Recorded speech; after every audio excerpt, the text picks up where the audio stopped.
Boa tarde a todos, é um prazer grande estar aqui. Gostaria de agradecer aqui a organização do evento e aos meus, colegas painelistas por estarmos juntos aqui nessa tarde de hoje. Queria apresentar aqui, eu sou Sérgio Chaves, eu sou o subsecretário, técnico, na Secretaria de Energia e Economia do Mar do Estado do Rio de Janeiro. É a primeira e única secretaria de Estado voltada especificamente para esses temas, né, da energia e da economia do mar. E estou acompanhado aqui da Cristiane Marcilac, que é CEO da Mar Salgado, que é uma startup de energia do setor de shipping. Tem grande experiência na área de navegação também, trabalhou durante muitos anos, foi diretora de empresas de navegação, foi presidente da Transpetro, tem muita experiência nessa área da navegação. E do Flávio Matuí, que é assessor da Comissão Coordenadora de Assuntos da IMO, tá? Ele é da Marinha do Brasil, um representante da Autoridade Marítima, e a CCAIMO, como nós chamamos, é quem congrega e quem elabora as posições do Brasil nas discussões que são realizadas lá na IMO. Tá? E esse painel de hoje que nós temos tem tudo a ver com isso. É um painel que trata de descarbonização do setor marítimo. Tá? E o que é isso? Né? De onde vem essa história de descarbonização? Todo o tráfego marítimo, toda a questão do shipping, ele é tratado, ele é resolvido pela Organização Marítima Internacional, a IMO, que fica em Londres. Ela regula tudo relacionado à navegação internacional. E todos os países membros participam desse evento. A posição que o Brasil leva para essas discussões, ela é tratada aqui no Brasil, definida pela Comissão Coordenadora de Assuntos da IMO, que é uma comissão que tem 13 ministérios mais a ANTAC, tá? E ela é coordenada pela Marinha, como autoridade marítima, e o Matuí faz parte desse pacote, né? Dessa organização. Então, essa descarbonização do setor marítimo começou lá atrás, em 1992, com a Convenção Quadro da ONU para Mudanças Climáticas, a Rio 92 ou a Eco 92. Naquele evento, né, foi decidido, quando aquela convenção entrou em vigor, foram criadas as COPs, né, que é o Comitê das Partes Anuais. Então, em 97, durante a COP3, na cidade de Quioto, foi feito o tal do Protocolo de Quioto, que a gente conhece, e nesse Protocolo de Quioto a ONU determinou a IMO descarbonizar o transporte marítimo. Então, essas discussões começaram naquela época, e finalmente, em 2018, a IMO definiu a sua estratégia de descarbonização, como é que ela iria fazer isso. Essa estratégia foi revista em 2023 e estabelece que em 2050, por exemplo, em torno de 2050, a navegação marítima internacional será net zero. Tá? E as medidas como a gente chegaria nessas estratégias foram definidas recentemente na IMO, em abril. Chegou-se finalmente ao como chegar lá. Né? E é isso que a gente vai conversar aqui, as consequências dessas decisões todas. Então, eu já queria aqui passar, começando com o Flávio Matuí aqui. Flávio, você está desde o início, há muito tempo já, desde o início, trabalhando, acompanhando essas discussões, por parte da delegação brasileira, que tem levado essa questão da descarbonização lá na IMO. Qual é a sua posição, vista como membro do governo, congrega toda a posição de Estado brasileiro, dessas medidas que a gente definiu agora em abril passado? Inicialmente, boa tarde a todos, né, eu queria agradecer o convite do Hudson e do Chaves aqui para apresentar esse painel. É um momento muito importante para o Brasil, né, esse processo, como foi bem aqui apresentado e contextualizado, é um processo que já vem de bastante tempo. E no início das discussões, quando a IMO começou a estabelecer a sua primeira estratégia inicial e começou a discutir essas medidas que seriam aprovadas agora, já tinha um calendário proposto, né, e a IMO ela cumpre normalmente o que se propõe a fazer. O cenário era bem distinto, né. As medidas que estavam ainda em delineamento, elas prejudicavam muito os interesses nacionais, né. Eram medidas que era baseado numa taxação absoluta das emissões, né, pelas características nossas de país, de exportadores de commodities, centros comerciais, centros, consumidores afastados e transportando grandes volumes e baixo valor agregado, seríamos extremamente penalizados. né. Naquela época não se colocava na mesa de negociações os biocombustíveis, né, se falava muito nos eletrofuels, desde aquela época hidrogênio verde, amônia verde, na realidade era o hidrogênio e amônia, né. E a partir daí fizemos um trabalho bastante intenso, né, a comissão coordenadora, para tentar reverter essa situação, né.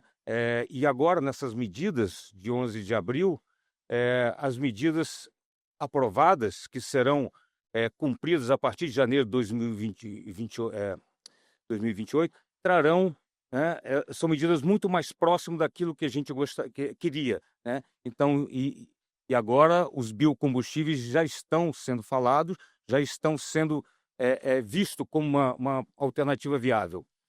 Então o cenário tá bastante positivo. Então, para o Brasil, essas medidas, né, eh como serão medidas estruturantes, e portadores de futuro, melhor, de presente, porque 2028 já passou, né, a gente já tem que ter um planejamento para que 2028 tenhamos combustíveis alternativos prontos para serem utilizados.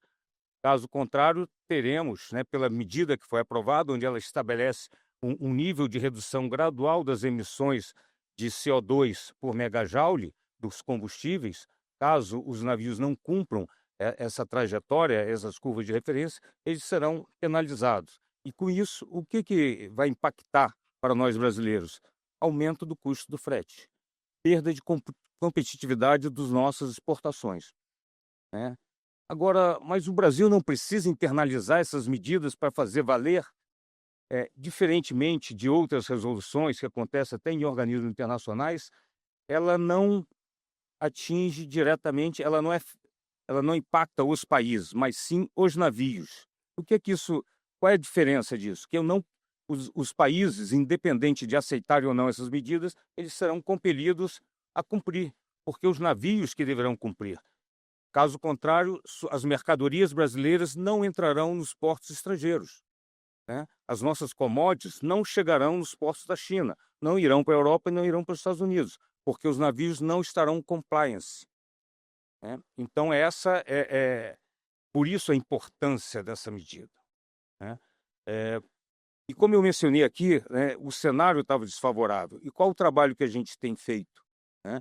Eh Os países desenvolvidos, eles têm uma trajetória, já sabem o que vai acontecer, o que as medidas se propõem, no caso aqui a descarbonização do transporte marítimo, desenvolve um cenário e faz aquele cenário acontecer. Mas que cenário é esse? É o cenário que beneficia seu país, sua tecnologia, sua potencialidade.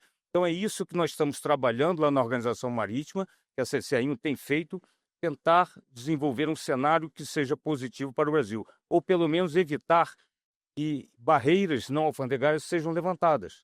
No caso dos biocombustíveis, existia a possibilidade dos combustíveis fossem limitados de acordo com sua fonte, né, de matéria-prima, né. O Brasil conseguiu colocar que uma diretriz de avaliação de ciclo dos combustíveis fosse levado em consideração que os combustíveis deveriam ser agnósticos, tanto a tecnologia quanto os combustíveis. O mais importante era que os combustíveis fossem sustentáveis, cumprissem os critérios e certificados, de modo que garantisse sua efetividade na redução das emissões. Não adianta nada eu ter um hidrogênio e uma amônia que tem zero emissão, mas que no seu ciclo de vida é tão emissivo quanto combustíveis fósseis, né? Por sua vez, é importante que os biocombustíveis seja considerado todo esse potencial que ele tem de redução no seu crescimento produtivo, né. E nós estamos aí né, tendo, a gente percebe, né, de acordo com as discussões, que o cenário está mudando favoravelmente para a aceitação dos biocombustíveis, né. E aí uma pergunta que o Hudson fez até, qual é o caminho da transição energética?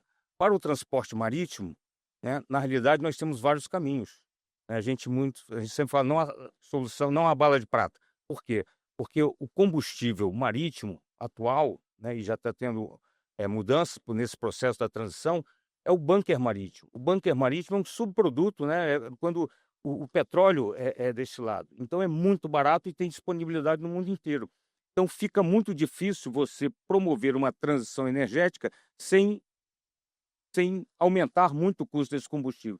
E à medida que você aumenta o custo desse combustível, você abre oportunidades muito boas para os biocombustíveis, para os eletrocombustíveis, né, hidrogênio e amônia verde, que nós temos um potencial espetacular no Brasil, especialmente no Nordeste, Porto do Açu, né, outros portos que já estão se preparando para serem grandes produtores de hidrogênio verde. E temos um potencial magnífico de produção de biocombustíveis, mas não serão qualquer biocombustíveis, serão biocombustíveis sustentáveis, que atendem os critérios de sustentabilidade. Então, em apresentações que eu fiz para a frente parlamentar, para os produtores de biocombustíveis, e eles muito preocupados com a segurança jurídica para poder investir, eu falei assim, a preocupação de vocês tem que ser outra. Vocês terão condições de atender a demanda do transporte marítimo? A demanda do transporte marítimo é muito grande de combustível. Então, não há mandato, né? Uma preocupação dos produtores de biocombustível é que nem sempre os mandatos acordados com o governo são cumpridos, até fruto do impacto econômico que isso vai causar para o Brasil internamente. Mas externamente, no transporte marítimo, como eu disse, teremos que cumprir esses mandatos, né? Ou essa curva de referência. Caso contrário, teremos que pagar muito mais por esse combustível. Então, vai valer a pena eu ter um combustível alternativo, e no Brasil nós temos os biocombustíveis, e nós estamos agora no caminho de garantir a sustentabilidade desses combustíveis para eles serem realmente viáveis, né? Recentemente não, foi falado aqui já, né, a Wärtsilä está desenvolvendo motores a etanol. Não se falava etanol nos combustíveis marítimos há pouco tempo atrás, né? Mas visualizando que havia encomendas de motores a metanol, né, a Wärtsilä, se usa metanol, por que não etanol? E desenvolveu a tecnologia para os motores virarem quase que flex. O motor a metanol, ele pode queimar etanol, pode queimar diesel e biodiesel, né? Isso dá uma flexibilidade muito grande. E o que o armador quer, né? Qual é a garantia que ele tem? Ele quer simplesmente combustível que seja aceito pela Organização Marítima Internacional, combustível que eu tenha disponibilidade nos portos que ele escala, né, e que seja o mais barato possível. Então, a lógica, talvez, do transporte marítimo, acredito que ela vai mudar um pouco. Hoje, né, todo o armador ele tem a garantia do fornecimento nos portos que ele escala. Nós teremos que estudar, fazer um planejamento de quais rotas específicas para aqueles navios, né? Talvez o navio não tenha mais essa flexibilidade global. Ele escalhe os portos que ele tem. Se ele é um navio movido a hidrogênio e amônia verde, ele vai procurar portos que têm hidrogênio e amônia. Se ele é um que tem um motor flex, como esse que eu mencionei, ele terá uma flexibilidade maior. Então, aumentará muito a possibilidade, né, dos nossos portos receberem navios utilizando diversos tipos de combustíveis. Ok, Matui, obrigado. A gente vê que é um assunto que vai afetar a gente muito. Você falou afeta os armadores de uma maneira muito grande, e a gente tem que levar em consideração que hoje em dia cerca de entre 80% e 90% de toda a carga transportada no mundo é feita por via marítima.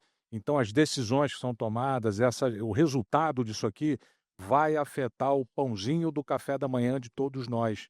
Então esse é o interesse que todos nós temos que ter no que está acontecendo lá.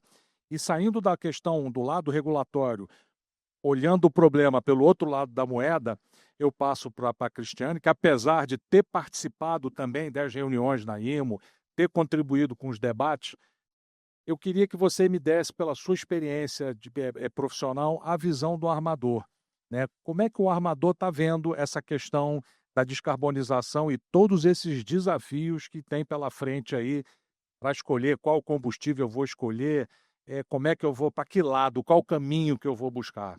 Por favor, esse problema Problema pequeno, né? Primeiro, Chaves, muito obrigado pelo convite. É um prazer estar aqui com você e com o Matui. Obrigado ao Hudson também. E vou organizar minha resposta para essa pequena pergunta em 5 pontos aqui, para vocês poderem acompanhar comigo. O primeiro ponto é o mar é pop, né? O primeiro ponto que eu queria colocar para vocês, porque é um tema muito pouco falado. Se eu fizesse uma enquete aqui com esse público que está aqui, pouquíssimas pessoas, eu diria, sei lá, 10% ou menos, está envolvido com o assunto marítimo ou conhece o setor marítimo. Então, é um prazer enorme estar aqui falando sobre esse assunto para esse público. E como você falou, 80% do comércio, mais do que 80%, né? Depende do critério, 80%, 85%, mas mais do que 80% do comércio mundial é feito por mar. Então, na verdade, a globalização, a gente pode falar que a gente é globalizado, a gente é conectado pela internet, por N sistemas de informação, mas materialmente a gente é conectado pelo mar. O mar é que cria um mundo globalizado que a gente tem hoje.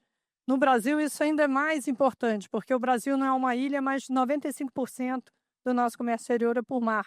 É um assunto tão pouco falado e tão importante para a gente. Então, o mar é muito importante. É uma missão que o público conheça mais de mar, que as startups pensem mais no mar, porque é um assunto vital para a gente como comunidade. O segundo ponto, agora, fazendo uma conexão com o Matuí, o mar vai ser o primeiro a descarbonizar. A gente fala muito sobre o Acordo de Paris, mas poucas pessoas sabem que o mar não fez parte do Acordo de Paris. Por quê? Porque o Acordo de Paris é um acordo de países, é a soma das contribuições voluntárias dos países. E o mar não pertence a país nenhum. Então, como o Chaves falou lá atrás, o mar foi delegado à organização que regula o mar, que é a IMO, International Maritime Organization, que é a Organização Marítima Internacional. Então, a gente fala IMO, é quem coordena o mar. E o mar precisa ser coordenado por conta de segurança da navegação, muitos acidentes que tiveram lá década de 40. Então, os países se uniram e falaram, não, a gente precisa de uma organização marítima e reconhecem, legitimam isso em forma da IMO. E aí, Matuí, se eu falar alguma bobagem, por favor, me corrija aqui, que eu estou falando da esfera aqui do Matuí.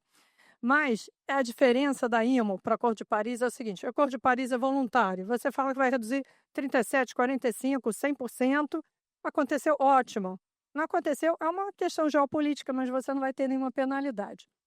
Quando a IMO, como mandatária das Nações Unidas, foi desdobrar isso para a navegação, ela colocou, vamos atingir o net zero em 2050, mas isso não é voluntário, isso é obrigatório. Então, vejam bem, isso é super importante. O mar vai ser o primeiro a descarbonizar, porque a descarbonização no mar não é voluntária, é mandatória. E quando a IMO faz isso, ela não está fazendo uma regulação para um país, ela está fazendo uma regulação para o navio. O navio tem que seguir a regulação da IMO para poder estar apto a navegar na navegação internacional. Ah, mas o meu país não quer seguir a IMO. Não existe isso, ele pode até não seguir, mas não vai seguir nas águas dele. Porque esse navio que saiu desse país, quando chegar no outro país, vai ter o que a gente chama de Port State Control, vai ter um controle que vai saber se esse navio segue ou não a regulação. E ele segue, porque senão ele não vai conseguir fazer um comércio mundial oficial. E ele vai perder o seguro de carga, ele vai ter uma série de sanções, então não existe essa prerrogativa, o navio segue. E quando a IMO fala, vamos já atingir net zero, ela tem ferramentas, metas para fazer com que isso aconteça. Por isso que estamos falando muito do aéreo, do SAF, mas o primeiro a descarbonizar é a navegação, essa indústria, que eu diria que pouquíssimos conhecem. Vão conhecer mais, ao final dessa conversa, vão conhecer muito mais. Então, primeiro ponto, o mar é importante. O segundo, a descarbonização no mar é mandatória e tem data para acontecer, net zero em 2050. Agora, o terceiro ponto, que acho que endereça mais a sua pergunta, é como isso vai ser feito, né? Como é que isso vai afetar o armador, mas como isso vai ser feito? Porque entendendo que, no final, o que importa é a decisão do consumidor. Como a Paula falou aqui no painel anterior. O que importa é o que o consumidor vai decidir. O consumidor agora, estamos falando do armador, quando ele vai escolher o combustível que ele vai usar. Na verdade, hoje, ele usa o bunker, que vamos dizer é um primo mais pobre da gasolina, é um derivado de petróleo também. Então, na hora que ele vai escolher o combustível, ele vai escolher o bunker, que é o mais barato. Emite muito, mas é o mais barato, é o mais eficiente energeticamente. Então, para que a descarbonização acontecesse, os países, em 2023, eles acordaram uma medida de penalização das emissões. Então, isso é que fez toda a diferença. Vamos penalizar as emissões. Como é que é isso? Olha, se eu penalizo as emissões, eu torno os combustíveis verdes competitivos. E se eles não são competitivos, ninguém vai usar o combustível que hoje é 2 vezes o preço. Ou é 50% o preço, é 3 vezes o preço. Então, você tem que trazer a questão ambiental para dentro da decisão do usuário, senão a descarbonização não acontece. E foi isso que foi decidido em 2023. Os 176 países, foi por unanimidade, decidiram que haveria uma penalidade sobre as emissões dos navios. Está vendo essa indústria que é tão conservadora? Na verdade, vai ser a primeira indústria a descarbonizar em escala mundial. Então, como é que vai funcionar isso? Você vai pagar pelo seu combustível com o seu fornecedor e você vai pagar também uma taxa adicional, que é pelas emissões. Você vai pagar para poluir. Então, um combustível pode ser mais caro e você vai pagar menos para poluir, e o outro é mais barato, mas você paga muito mais para poluir. Então, essa soma do pagamento pela poluição mais o pagamento pelo combustível é que vai definir a decisão do usuário. Só que esse pagamento pela poluição vai ficando maior ao longo dos anos, porque a IMO ela definiu metas que vão ficando cada vez mais rigorosas de redução de emissão até chegar no net zero. Então, mar é importante, tá, que nem aqueles guias de lá de Ouro Preto. Vamos voltar lá em 1545. O mar é importante, a IMO é vinculante, é mandatório, e o terceiro, ela vai penalizar, isso foi aprovado unanimemente, vai penalizar as emissões. O quarto é, então, como é que isso vai afetar o armador nas decisões do armador? Então, vamos falar de uma forma genérica, poderia falar várias dimensões disso. Mas eu entendo que tem 3 fases essa transição. Uma fase, como o Chaves falou, já tem sido tomadas medidas, desde 2008 vêm sendo tomadas medidas, até mesmo antes, mas para que os navios emitissem menos. Então, a primeira fase é uma fase de eficiência energética. Então, o último estudo da IMO já mostrou que os navios, unitariamente, estão com 30% mais de eficiência energética. Então, 30% mais de eficiência energética é ótimo, só que hoje tem mais navios. O comércio mundial cresceu. E os últimos anos, esses decréscimos, essa melhoria foi muito pequena, foi 1%. Tem sido imperceptíveis essas melhorias de eficiência, ou seja, você já cortou o mato alto. Então, se você vai chegar ao net zero, e quando a IMO define acontece, você precisa fazer o phase-out dos combustíveis fósseis. Isso é super importante. Phase-out dos combustíveis fósseis. Não é se afastar, é fazer o phase-out. Então, a segunda fase e a terceira são esse processo de phase-out. Tá? A segunda é o seguinte, hoje nós temos 70 mil navios navegando, mais que isso. Esses navios são convencionais. Eles rodam com bunker, com tal prima da gasolina. Então, você tem que buscar formas de como esses navios vão reduzir essas emissões, fora a eficiência energética, com novas soluções energéticas. E a terceira fase são navios novos. E esses navios, aí sim, que vão investir em motores que possam rodar com esses combustíveis novos, porque nessa fase que a gente tem, então a primeira é eficiência energética, a segunda é transição e a terceira é combustíveis verdes, tá? E na transição, você tem que achar uma solução para navios que rodam a bunker e não conseguem rodar aos combustíveis novos, que hoje têm sido discutidos, que é o etanol, é o metanol, é a amônia, e esses combustíveis não rodam nos motores convencionais. Então, à medida que a navegação começa a ser penalizada, você tem que buscar soluções energéticas compatíveis com o motor convencional. Então, estamos falando aqui do biodiesel, que pode ser misturado no bunker, você está falando aí de velas rotativas, de energia eólica, você está falando de energia elétrica de terra, quando o navio estiver atracado. Então, você vai buscar agora soluções energéticas, não só eficiência energética, agora novas matrizes energéticas, especialmente o biodiesel, que é uma grande fortaleza aqui do Brasil. Desde que seja, obviamente, produzido, certificado de forma totalmente sustentável. A terceira fase é a fase de você estar agora com navios que você investiu, que vão ser dual fuel. Vão ter 2 combustíveis, vão ter o bunker e vão ter o combustível verde novo, a segunda alternativa que ele optar, seja metanol, etanol, amônia.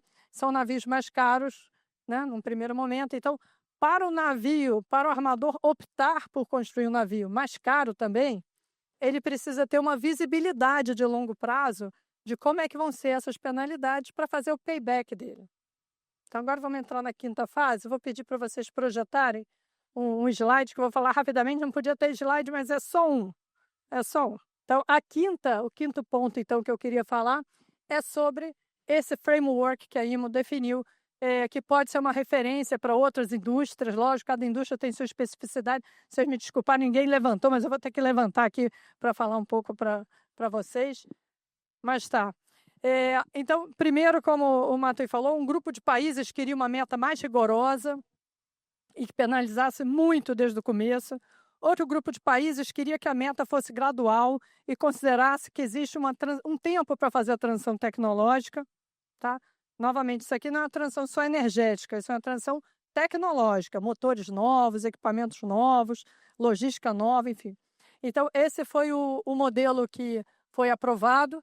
Aqui, acho que eu não vou achar aqui, mas não achei. Achei? Mas estou com dificuldade de coordenação motor aqui. 93,3 gramas é o quanto o bunker emite hoje.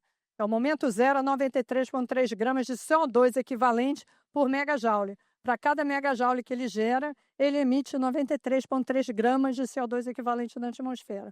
Ele tem que chegar a zero. Então, como é que foi acordado? Que modelo foi esse que foi acordado entre os países para juntar todos esses interesses de ser rigoroso, mas ao mesmo tempo ser gradual? Então, é o seguinte, foram definidas duas curvas, é o Tier 1 e o Tier 2. Tá?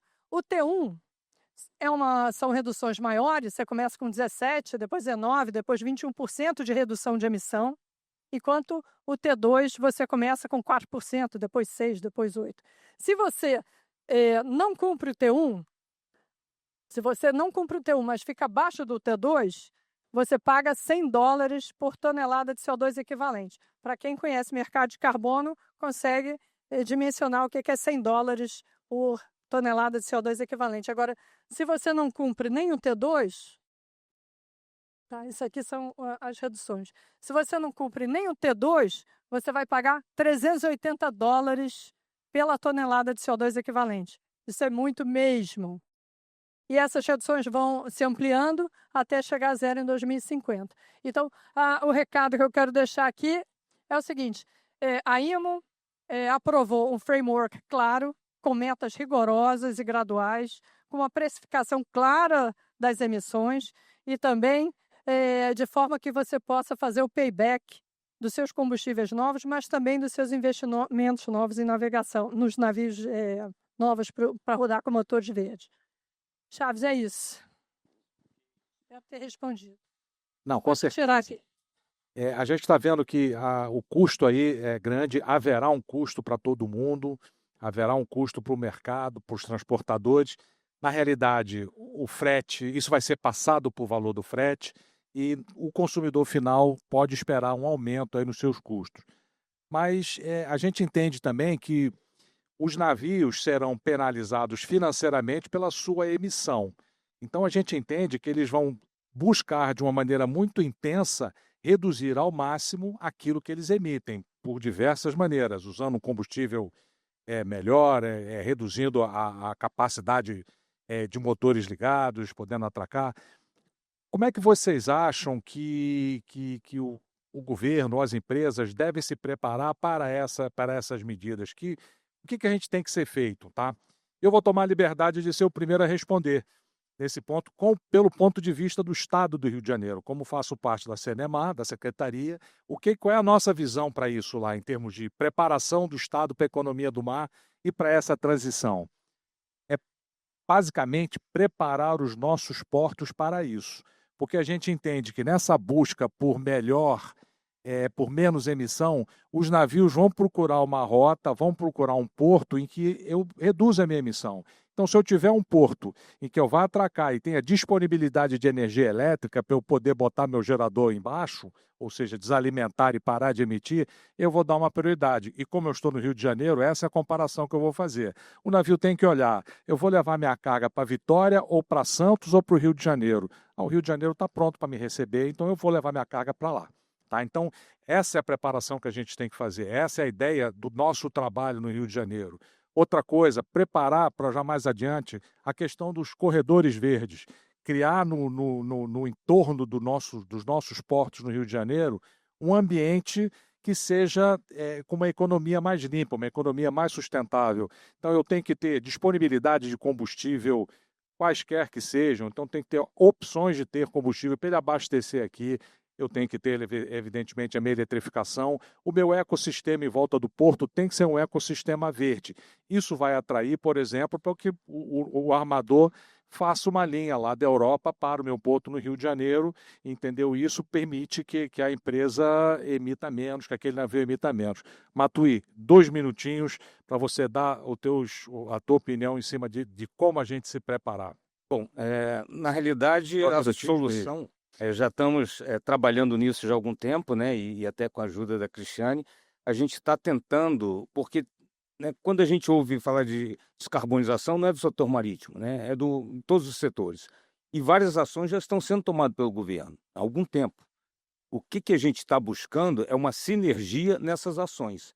Então, o que a gente visualiza é que tem que ter um plano nacional para a descarbonização do setor marítimo, que não adianta só eu resolver a questão dos combustíveis, ter combustível verde. Né? Não adianta o navio ser econômico se o porto é ineficiente. Não adianta eu modernizar o porto está preparado, utilizando com eletrificação, melhorou sua eficiência de carga e descarga, se o navio fica 2 semanas paradas, fundeado, emitindo, porque a cadeia logística para abastecimento e para receber material no porto é feita por caminhões e enfrenta filas enormes. Então, tem que ter uma visão de governo, né, sistêmica, para que todas as políticas sejam ajustadas, né, para que a gente consiga efetivamente não descarbonizar só os combustíveis, mas descarbonizar todo o setor marítimo. E é uma forma, como você mencionou, né, os portos já estão trabalhando nisso, estão tendo bastante interesse e vão ganhar competitividade. Mas é importante também que o governo tenha essa visão, a visão de interligação dos modais para aumentar a eficiência dos portos. Então, a solução seria um plano nacional que a gente está trabalhando efetivamente. Agora, o Ministério de Minas e Energia está trabalhando na Lei Combustível do Futuro, que já foi aprovada, mas foi muito pouco falada de combustível marítimo. Ela está revendo essa legislação para colocar os combustíveis marítimos. E aí, né, integrar tudo isso no plano nacional. Cristiane. Vou ser rápido aqui, você já falou do plano de ação, né, do país. Vou só completar, você vai morrer de inveja aqui, que esse plano tem que ser um tríplice hélice, que é uma combinação da academia com as empresas e com o governo. Essa nossa delegação na IMO já mostra essa forma de trabalhar. Nossa academia é muito reconhecida, faz trabalhos espetaculares, a USP, a UFRJ, as empresas e o governo, porque a gente precisa pensar em regulação, a gente precisa pensar em educação, a gente precisa pensar em políticas de longo prazo. E hoje eu vejo amadurecimento dentro desse grupo e até de outras pessoas para a gente pensar dessa forma coordenada, como a gente traz o Brasil para aproveitar todas as oportunidades dessa transição na navegação. E por último, só um comentário, vai ficar mais caro, de fato o transporte vai ficar mais caro, o Brasil vai ser afetado, a gente tem rotas bem longas, mas essa questão, vou dizer, intergeracional. A gente tem que pagar agora, porque lá na frente, para que vocês que têm menos do que 40 anos, menos que 30 anos, na verdade menos que 50 no meu caso, né? Vocês que tenham menos que 50 possam não pagar tanto. Então, por isso que é tão importante vocês entenderem o que está acontecendo e cobrarem para que as decisões sejam tomadas agora e a gente pague agora para não pagar depois. Tá ok? Muito obrigada. Então, com 30 segundos de folga, eu agradeço aqui meus colegas painelistas aqui pela participação. Muito bom trabalhar mais uma vez com vocês. Agradeço aí a audiência que nos deu atenção aí e foi muito bom falarmos aqui sobre os desafios que a gente enfrenta aí nessa árdua missão de descarbonizar o nosso transporte marítimo. Muito obrigado a todos aí.